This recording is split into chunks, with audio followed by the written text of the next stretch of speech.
Most likely, everybody's heard of the show To Catch a Predator. Super predators. No, not super predators, Hillary. Just regular sleazy predators. It's the TV series that features hidden camera investigations by the television news magazine program Dateline NBC. It was devoted to impersonating underage people, generally 13 to 15-year-old girls, and detaining male adults who contacted who they thought were minors over the internet for sexual liaisons. People were lured to meet with the decoy under the pretense of sexual contact and then confronted by asking the guys who showed up why they were there, why they brought alcohol, and in some cases condoms, and they were also confronted with transcripts of their sexually graphic email transmissions to the girls they believed were minors. Having watched several of these, it never ceases to amaze me how, in the face of being presented with the written facts of their own true email intentions, they could lie with such a straight face and in such a convincing manner. So you've got a big afternoon planned, huh? I said, it is for sex, I am not coming. For sex, you are not coming? Yeah, so I'll just make a good friend. Please, sir, I really drove this far for no reason. You drove this far for no reason. Now, what did you bring with you? Chocolate, like she asked me. What about condoms? Yes, sir, I have them also, but that was not my intention, I swear to you, sir. The series featured 12 investigations in total held across the United States. The investigations were conducted as undercover sting operations with the help of the online watchdog group Perverted Justice. Since the third installment, law enforcement and other officials were also involved, leading to the arrests of most of the individuals caught. How it works is, Perverted Justice volunteers build profiles identified as underage individuals on social networking websites and enter chat rooms as decoys. They set up adults to message or email the decoy and begin a dialogue. If the conversation turns sexual in nature, the content in question initiated by the adult, the decoy will not discourage this nor outright encourage it. This also helped the Perverted Justice team in collecting incriminating evidence against the alleged offender. Such evidence could include engaging in sexual conversations, sending the decoy pornography or child pornography, and committing other immoral acts. Now, on the one hand, it could be said that this is entrapment by a para-government agency which creates a lawbreaker who is then slapped with the crime of sexually soliciting a minor. And since the bail for each of the predators was usually set at $30,000 to $50,000, it could be seen as government agencies trying to fill their already bloated coffers. On the other hand, one could argue, and it appears to be a very good argument, that if these guys hadn't been caught by a Dateline decoy, they would have taken advantage of another minor somewhere else and gotten away with it. The adult's intent was to manipulate a minor for their own perverted sexual pleasure. And who knows what else could have happened. No doubt, based on the history of this kind of adult-minor interaction, girls could have died. And this is something no father or mother would want done to their daughter. I think the general consensus is that this sting operation didn't cause these men to act on their perverted thoughts. This sick and twisted darkness was in their hearts already, and when presented with an opportunity, they jumped at the chance. And because there's really sexual predators out there doing some bad stuff to kids, it's hard to see it in any other way than that this is a good thing that these predators of underage kids are taken down. Why? Because there was clear intent to do wrong, and the odds are that a crime was about to be committed against a young kid. And that's not the only kind of sting operation government functionaries are involved in. There are drug busts, stings that bust people for serving alcohol to underage kids, and the list goes on. But it wasn't until recently that I heard about another kind of sting operation. An operation that targets handymen. Hard-working guys who use their knowledge and skill to create a side business where they enter into a voluntary, consensual agreement with another adult to do a contracted amount of work at a home, yard, or business for a contracted price. Here's how the sting's set up, and here's how one news station hails this kind of operation. Tonight, a consumer alert about contractors, how you can protect yourself from shoddy work and potential criminals. Our Tiffany Craig went along for a sting targeting unlicensed contractors. We're confronting unlicensed contractors. Hey, yeah. Hi. Tiffany Craig with Channel 11. I'm speechless. You caught me. So is there anything else you want to say? No, I'm not telling nobody. To understand how we got here, let's go back to the beginning. We're invited to a sting operation with TDLR. That's the Texas Department of Licensing and Regulation. We have oversight of the electrical industry and the air conditioning industry in the state of Texas. Susan Stanford is the only state employee you'll see in this story. Everyone else undercover, finding contractors advertising on sites like Craigslist and Facebook. They call those people into a building that needs some work done. They're looking for lawbreakers because in Texas, you have to be licensed to advertise, bid, and do the job. Plus, that license number must be on all advertisements.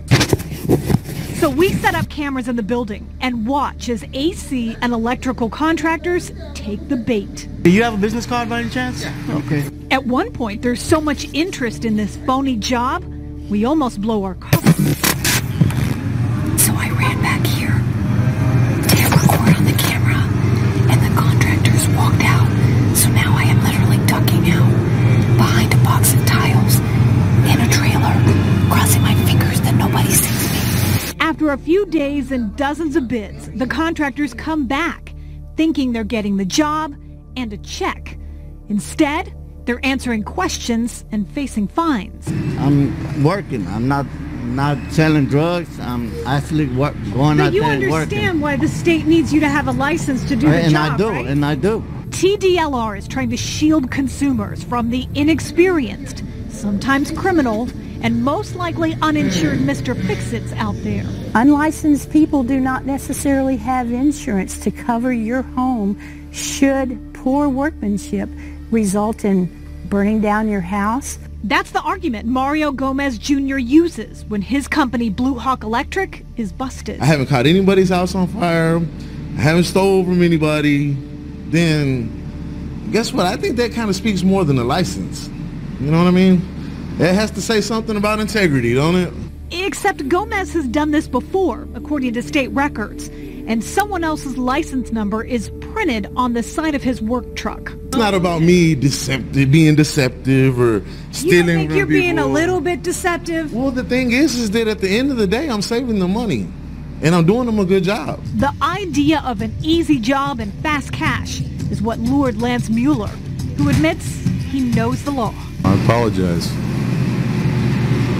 Wow. This is not how you want to get on TV. In the end, 43 people are busted.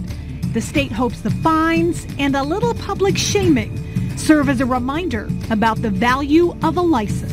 And this is big business because some of the fines for some of these guys up to $5,000. These guys are out there working hard, trying to compete, trying to put food on the table, and they're being treated like criminals, even though there's no victim and they've committed no crime. And yes, it's true, a couple of these guys, specifically this guy, acted like he really thought he was doing wrong. But that's the magic of government. They want you to think that by breaking their law, you're actually doing something immoral. Right off the bat, what makes this sound legitimate is that there are home repair scumbags out there who are just looking to make a quick buck.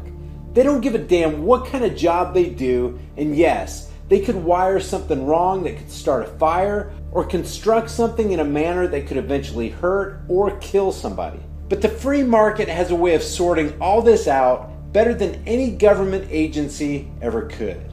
How do we know? Just think FDA. How many people died from drugs that were approved by a government administration whose stated mission is to, quote, protect the public health? Basically, people trust what the FDA says, they put it in their body, and they end up sick, dying, or dead. What we need is a reputation-based society where integrity is hailed and held up as the supremely indispensable virtue. And yes, freedom is dangerous. Mistakes will happen and people may die.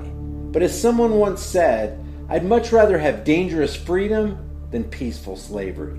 So the government comes off looking like they're the heroes coming to save the day. It appears that their intentions are good. But as Daniel Webster said, good intentions will always be pleaded for every assumption of authority. It's hardly too strong to say that the Constitution was made to guard people against the dangers of good intentions. Basically, the government is forcefully stepping into a free market situation and saying consumers are too stupid or gullible to do their own research and pick the right handyman, so we'll help them out by nabbing a bunch of these handymen and finding them. Then the extortion comes in when the handyman is forced to become a contractor to make their infraction disappear.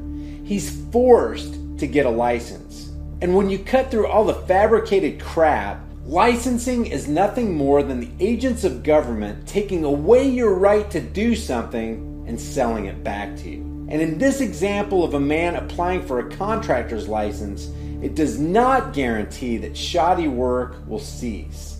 In my lifetime, and I'm sure in yours also, I've seen plenty of homeowners screwed over by licensed contractors, and the contractors walked away scot-free. So what's the answer to guard against frauds? What's the best way for consumers to protect themselves? Just like anything, education.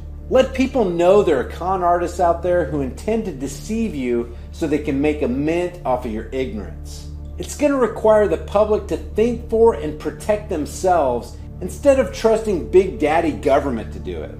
If someone's going to work for you, get their references, get their home address, find out where they live, and arm yourself with as much information as you can. Get bids from other handymen. The beauty of the free market is that there's competition. Those who want to succeed will do the best job at the best price. Those who just want to make that almighty dollar and skate by with subpar work will be ousted by a free market that won't tolerate their lack of integrity. And check this out. The free market has already produced an independent organization called the United Handyman Association. The guy who heads this up has a YouTube channel called United Handyman Association. His name is Flash, and his objective is to set quality and standards for the handyman in an unregulated field.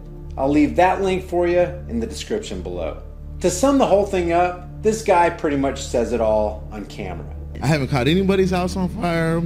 I haven't stolen from anybody. Then guess what? I think that kind of speaks more than a license. You know what I mean? It has to say something about integrity, don't it? Guys, thanks for watching, liking, and sharing this video. Leave your thoughts for the world to see in the comment section below, and let's change this world.